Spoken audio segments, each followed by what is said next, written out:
Good morning, Philadelphia. I'm your host, Sarah Kaufman, and this is my side help, Scott Race. We have a great show for you today. Will Edelstein, who's going to be talking about the cannabis industry. He is referred to as the Jewish sauce boss, is going to be out talking about everything related to cannabis and that industry, and I am not the side help.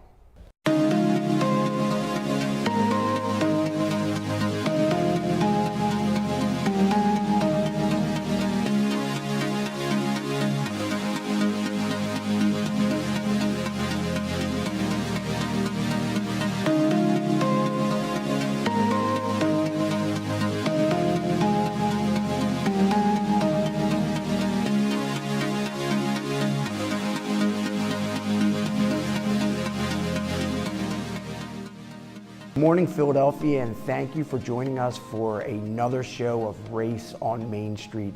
Thanks for being with us. Remember, you can check out all of our past episodes at raceonmain.com. We have a great, interesting show today. We have Will Edelstein, who's joining us. He is known as the Jewish Sauce Boss. That's right. It's a fantastic name. You can check out all the things that he does, his company, at jewishsauceboss.com. And we'll get to Will shortly, but prior to that, we got to introduce our lovely co-host fill-in, Sarah Kaufman. Hello. Oh, thank you. Sarah, you look nice today. Thanks, Scott. Yeah, like my socks. I like your socks. My socks are pretty cool. They're pretty cool. As Sarah would put it, those socks are dope. They are dope. I mean, they are. They match your salmon-colored shirt. They match your jacket. My mom said we look like we purposely matched together today. There you go. That's Oh, Sylvia. yeah. So, Sylvia Kaufman, thank you for watching and giving us all your input. Yes, she's terrific. she is. And she's not home. She's working today. Or she would be home with, what are your cats' names? Ashton and Annie. Ashton and Annie. So, Yeah. all right, cool. So we have a interesting show, first of its kind for us, regarding the cannabis industry, which is really starting to flourish at its beginning stages. So it's kind of neat. It is, but I was reading an article today. Oh, you did mention this. Yeah, I did. please share. Yeah, this. well, I mean, it actually was more of just it was like, is it true or is it false? There's not really a right or wrong Right. answer, but whether adding honey to your coffee instead of sugar is the healthier It has way to to be. go.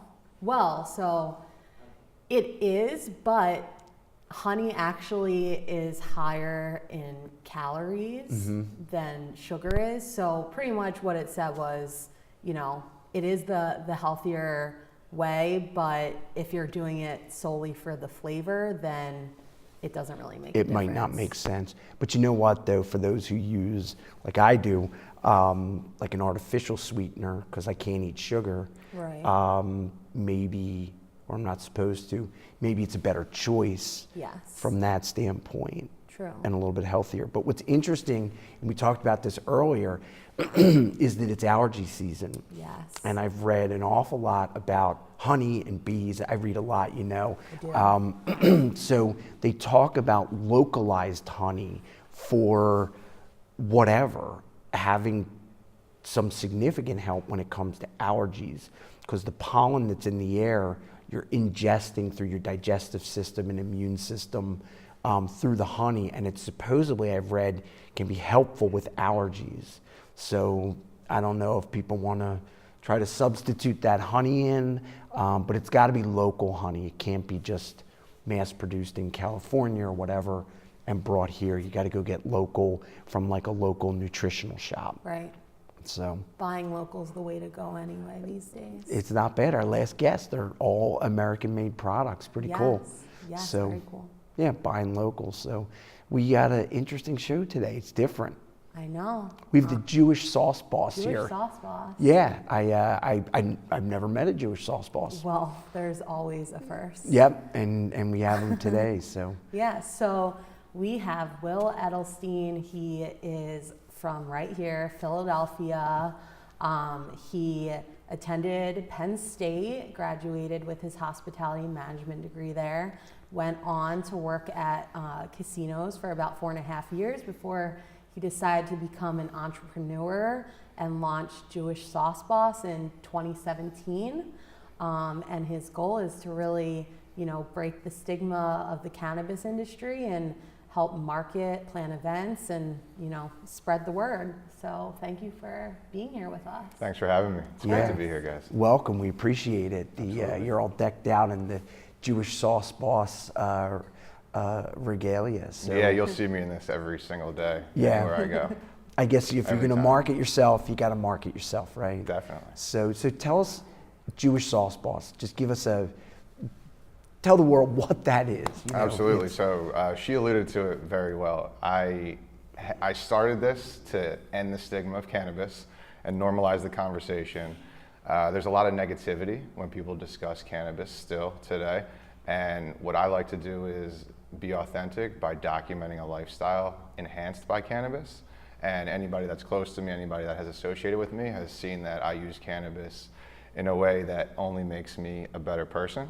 And Jewish Sauce Boss is here to help others and solve problems. So my goal is to work with cannabis businesses to see what they need, sit with them. How can I help you? What can we do to make you better? Everything from their branding, their marketing. There's a lot of challenges within the space. But Jewish Sauce Boss is my consulting company, and I'm here to help people and solve problems. That's great. So you have this, it's interesting, this love, this passion, which is cannabis. And you've taken that passion, this thing that you have held dear to you, that you are clearly saying has made you better person, better everything, which is not the first time I've heard that. And now taking it to help other cannabis businesses, as you say, develop and become better at their business with the passion you bring to it. Exactly. It's amazing. It's an ever-changing world. It's really kind of neat to see this develop right in front of us. This brand new industry. It's an embryonic industry, yeah, if you will, right? It's new to a lot of people. So what has been interesting to me is the CBD market has become super popular. Yes. I remember over a year ago, a lot of people were unsure of CBD, all of these things, what's going on, what is this? But you can't escape it. It's in everything. Even around Philadelphia, it's in everything from ice cream to mixed drinks. You can get it as topicals, lotions. There's a million ways to get your CBD. I just like to make sure that for consumers, when they're using products, you make sure what you're getting. Because you can get products over the counter, you don't know what you're buying. So make sure that if you are using CBD, if it's a hemp-derived CBD, which is completely legal now that the Farm Bill has passed, that is a lab-tested product. I am a huge advocate for medical marijuana as well. I'm a medical marijuana patient. I have my card. I frequent our dispensaries. And I would say that if you really want the full effects of cannabis, to get your medical marijuana card, make sure you have one of the 21 approved conditions, and you can take your lifestyle and improve your well-being. So I'm here. I have so many things to say about cannabis. So any questions you guys have, any topics you want to dive into, I'm always available for people to reach out to me, whatever they need. Yeah, and you can, what are some of the better ways to get to you? Obviously the website, jewishsauceboss.com, will lead anybody to information as well as the ability to contact you. But I think you said the Instagram. Is that the best? Instagram, Facebook, my website is all my information, my phone number, texting, I'm very responsive. Right. I really aim to be available, right? Okay. People need help in this industry, how to get your medical marijuana card, where to invest, how to get started, all of these things. And I'm always here to help answer those questions. And a lot of questions come to me that I've never heard before, each day. So it's really unique that I get to learn a lot every day because there's so many components to the industry. Right. You mentioned, this is interesting to me, 21 approved, syndromes, circumstance, health conditions, however you title it. What are some, you don't have to rattle off all 21, but I'm curious. I know that there are some that are probably obvious, but, exactly. There's obviously some that are much more severe than others, sure, right? If you had cancer and you're recovering from all of that treatment, you can get your medical marijuana card. The biggest reason people get their medical marijuana cards in the state of Pennsylvania is because of chronic pain, okay? Right. Chronic pain affects almost everyone, right? We're all in pain in some type of way, whether it's we've had an injury, we have some like mental stress as well, PTSD is on there. So there's a lot of conditions that are available. There's not enough, I'll say that right now. There's not nearly enough conditions on the list. I'm very proud that Pennsylvania has a medical marijuana program. It's been in place since about February 2018. So like we said, it's embryonic just like the rest of this industry. It's doing good, but it could do much better. And I'm looking forward to seeing it improve, them opening up more dispensaries, having more growers, having more licenses come on board.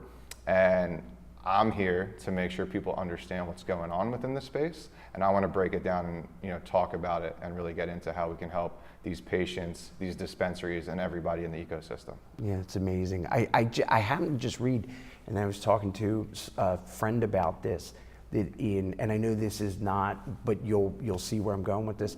In Oregon, they're right now, it's been so, I guess the ability to grow marijuana has been so prolific, they don't know what to do with it. It's just like any other farming They have a surplus, industry. right? They have a huge surplus right So- now. It won't last forever. Correct. So what do you do with it, kind of thing? Well, these are things that are being discussed right now. So let's take, for example, a state that wants to come on with a recreational program. If they want to do it overnight, they're able to. Right. But there's a reason that they can't, because you can't ship cannabis Over from state state to lines. state. And the reason you can't do that, and the biggest problem with cannabis, is it's a Schedule I substance, meaning it has no medical value, it can't Right. be researched, all of these things. That needs to happen and be rescheduled so we can do the research, people can understand what's going on with these products, and that it can be sold in every state, interstate, all over the world. Right. And it's incredible that we have recreational markets in the United States, we have medicinal markets, but we still have markets that have absolutely no policy, where it's just illegal and there's nothing you can do about it. Right. So I'm interested to see the growth. To our north, Canada has federally legalized cannabis, and their program is very interesting, much different than ours. But this is going to be such a long-term industry. It's just getting started. Sure.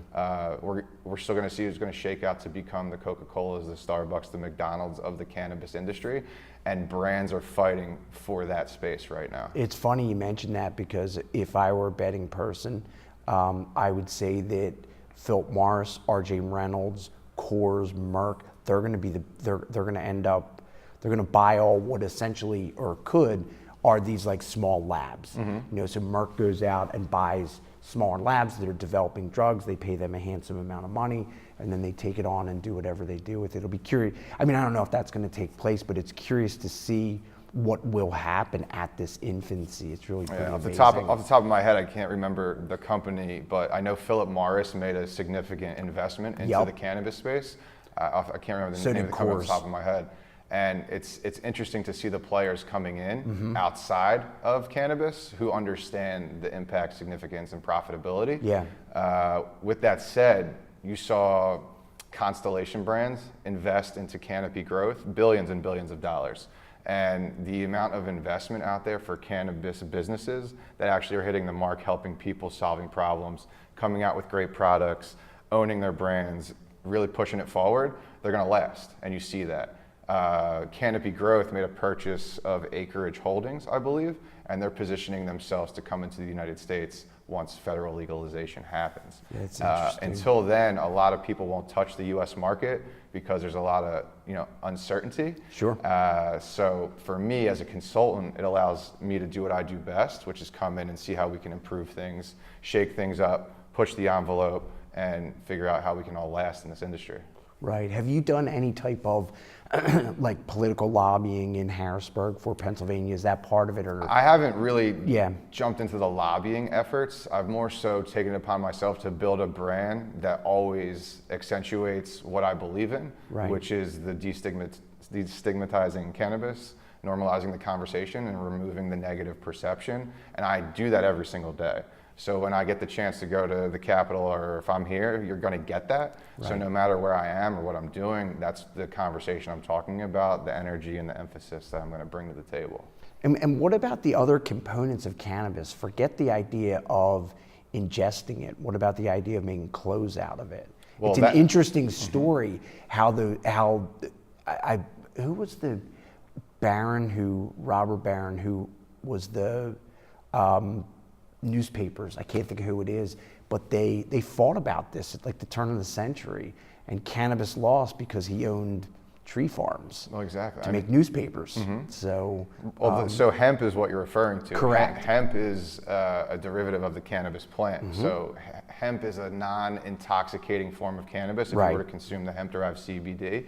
But hemp can also be made into many, many things. Sure. Textiles, food, medicine, clothing, yeah. all of these things. So it's going to be interesting to see when all of these hemp products come on Right. and maybe replace or knock off some of these existing products that exist. That's why the Farm Bill is so important. well, that's what caused that to be allowed. The Farm Bill and that was very recent, Very wasn't recent. it? Like yeah, the last couple absolutely. months. Yeah, now you have groups like the FDA coming on and making statements about CBD, getting involved. So it's really going to be interesting to see how it all shakes out. Yeah. There's a lot of discussions about big pharma and cannabis. How are they both going to coexist? Right. Can they coexist? Are patients finding new outlets with cannabis-derived products to improve their overall quality of life? 1,000%. Yeah. And I've seen it with my own eyes a million times. It helps me with my quality of life. I've seen it improve my mother's quality of life, which is a big proponent of why I do what I do.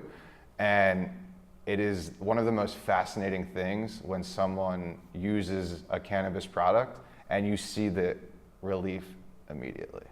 It's literally amazing. immediately. Yeah, it's really, it will be an interesting next 10, 15, 20 years to see I think maybe almost like the struggle between the medical side, the recreational side, and how it all develops along with the hemp. The Farm Bill helped with that. And that's where there's a lot of things, recreational, medical. Is it decriminalized here? What are the laws here? What's going Right. on in this state? So for me, cannabis is medicinal whether you're using it recreationally or not, right? If you're using it recreationally and you don't have your medical card, you're using it for something. You're most likely using it because you have some form of anxiety, some form of pain, some form of mental stress, some sort of trauma, and you're self-medicating, okay? That's kind of how we all got here, all right? Everybody that has their medical marijuana card used cannabis Right. before they got that card, so we all kind of know what can go down when we actually consume and use cannabis. But what I'm excited for is the actual research and people to be able to dissect this plant. There's over 100 plus cannabinoids within the cannabis plant. We talk about 2 of them. That's right. On a consistent basis. So when we actually deschedule this drug from a class 1 to something where we can do the research and get educated about the products more, or about the cannabinoids more, then we'll be able to make formulations specific to disease. Right. Okay? We'll be able to know that this cannabinoid, this terpene, this strain helps this. Right. And match it. And then you can use and create products, whether it's a pill, a tincture, a vape pen, flour, oil. There's endless amounts of ways to do this. Right. But we see time and time again that we're not getting cooperation from our federal government, which it just upsets me. It doesn't make any sense. Well, I think what you'll see, is that when Big Pharma starts to look at this a little bit more, or when it loosens up a little bit, because they can't mess with the bank system, they can't mess, there are issues that will keep Big Pharma out of it. But when there is some point where they can be involved with it, at least I think, is that they'll start to be able to do an awful lot of research in those areas. They have shareholders to answer to. If this is a profitable way to go, they're going to look to go to there. But they literally are handcuffed at this point from a lot of the things that you've said. It's interesting to see how that will play out. It will definitely play out, though.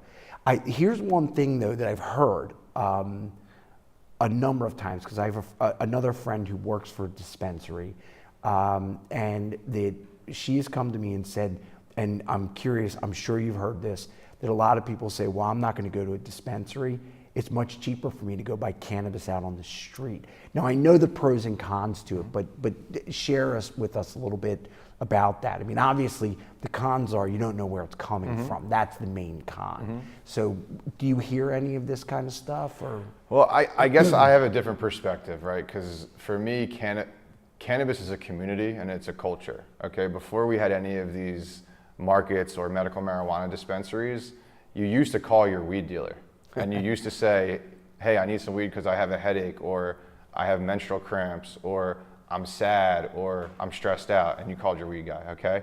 Now we're at a point where there's a lot of issues where you can go get cannabis on the street and then you can go get it at the dispensary, but we're demonizing street dealers who are essentially aiming to do the same thing. Yeah, there's a lot of bad people out there, don't get me wrong. If it were up to me, I hope everybody can go to a medical marijuana dispensary, but that's really not the case, right? We limit it to certain conditions, so we're making restrictions on who can participate.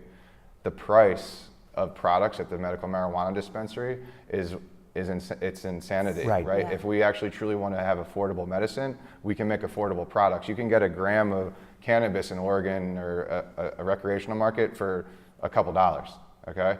When you go to a dispensary here in Pennsylvania and you're paying $13, $14, $19 a gram, that adds up with no insurance, no coverage, no one to Plus actually help you the out. cost of the card itself. Exactly. Yeah. There's a process to get your card, right? You have to register with the state. You have to go to your doctor and be seen by him, and if he recommends that you have one of these conditions, to proceed, you proceed. You pay your doctor whatever that nominal fee may be, and then you pay $50 to the state, and more times than not, you'll get your medical marijuana card in 5 to 7 days. But the products at the Pennsylvania dispensaries, they're great. They have great products. They're learning, they're improving, they're getting better. I would say the Pennsylvania medical marijuana program is one of the best in the country. I read today that the Jefferson University just received another $2 million to do research on cannabis, and they're going to be focusing on hemp-derived CBD now that the Farm Bill is legal. And I'm hoping that we get into real cannabis research where we're looking at things like THC and the other cannabinoids that can help people. But until then, Pennsylvania is really making substantial and significant moves, and I'm proud to see that. But is there always room for improvement? Without a doubt. Is there always room for more education? Without a doubt. And what I really want to see is people have more access to a medicine that comes from the ground. It's natural. It's a plant. You're not even allowed to grow your own cannabis at home if you want to in Pennsylvania. And really, they see it as a threat if people were to take having their medicine or being able to grow their own medicine and taking it into their own hands. Right. So there's a lot of things I hear, talk about, people express to me.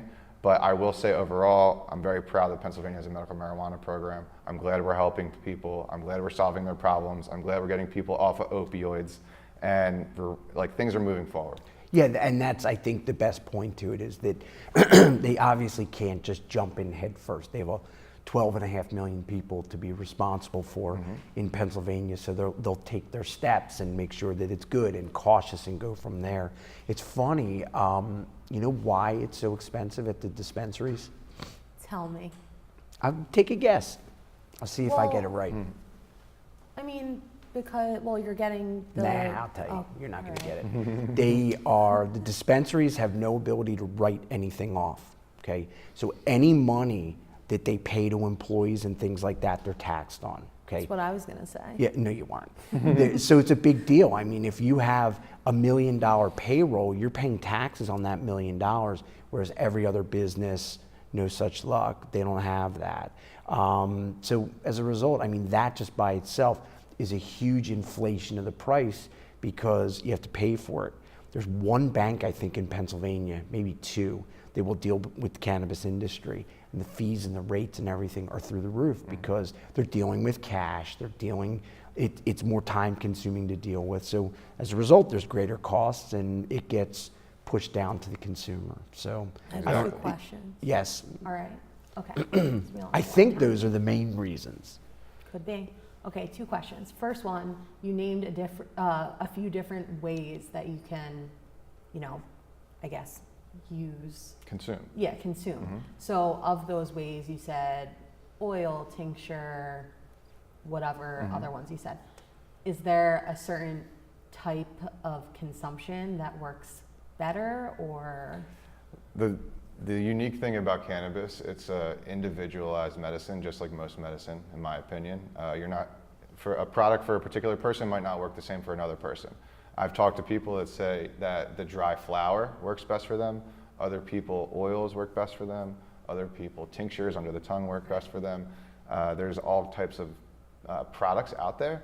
So really you have to dial in what's wrong or what that patient may be facing and ask them, and it's trial and error right now because of what we said, right? There is no research. There's not many clinical trials to say, okay, use this product 2 times every, before bed, whatever, all that kind of stuff, but it's just trial and error. So if you can't sleep, all right, maybe we try this tincture before bed, complement it with a vape pen, and then if you really can't sleep, maybe do a dab as well, okay? The interesting thing about the medical marijuana program in Pennsylvania is you're not allowed to combust your cannabis, meaning you're not allowed to smoke it. Right. So you're not allowed to roll up a joint, you're not allowed to put it into a bong, but you are allowed to vaporize it. So we are making steps. I hope to see that change soon, but I would say it's very unique per patient on what works best for them. Gotcha. Yeah, I don't think they want the smell radiating throughout like the neighborhood kind of thing. I think that's the reason why they did that. So it's hard to say why. Yeah, I mean, Philly is a very, very well-known city to smell like cannabis. No, I know. So is Denver. Maybe not so much the suburbs. Yeah. So I mean, I think that's these are the things that from almost like a sociological standpoint, they're trying to weigh in on. So I just want to thank you very much for coming. It's very interesting. We'd love to have you back as things develop. Absolutely. We want to hear the updates. Yeah, and about like events and whatnot, the marketing side of things. Yeah. So Cannabis. Absolutely. you can check out the JewishSauceBoss.com to check out all of Will's information about his company, information about the cannabis industry. You can always check out all of our past episodes, including this, at raceonmain.com, and we will see you in a couple of weeks. Thanks for watching, and make sure you support all your local dispensaries if that's for you, and we'll see you soon. Thanks, everybody.